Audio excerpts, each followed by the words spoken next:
I think because Saturday mornings are often a busy time in Decorah, I thought that it would be nice to have a little open house and people could come in and see the altar. And so on this past Saturday, we did just that.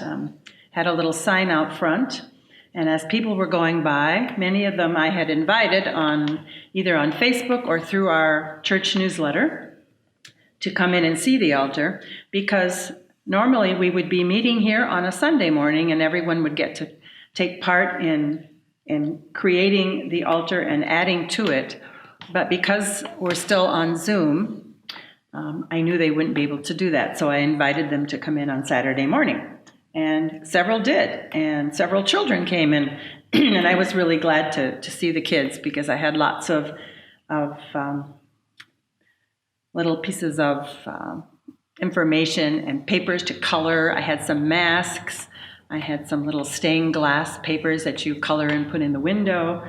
And so several families came in. I even had a few coming in with their strollers, and I said, just come on back and take a look at the things on the altar. And one little girl in particular was just entranced with it. She walked up to everything and she would touch it or pick it up very carefully. She was very respectful, and she would pick it up, and like children and like many of us, although we don't like to acknowledge it, we do like to touch things. We like to pick them up and feel them and get a sense for what they're like. So she did. She picked up some things, and I showed her the little, one of my favorite little things is this.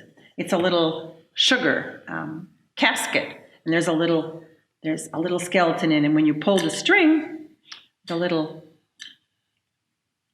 deceased person in there sits up. So it's kind of funny, and she liked that, and so it was fun to have her looking closely at all the things and enjoying them.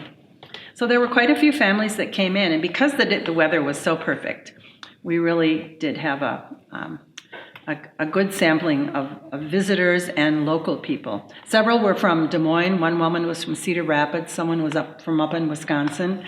They were here visiting, usually friends from the Decorah area.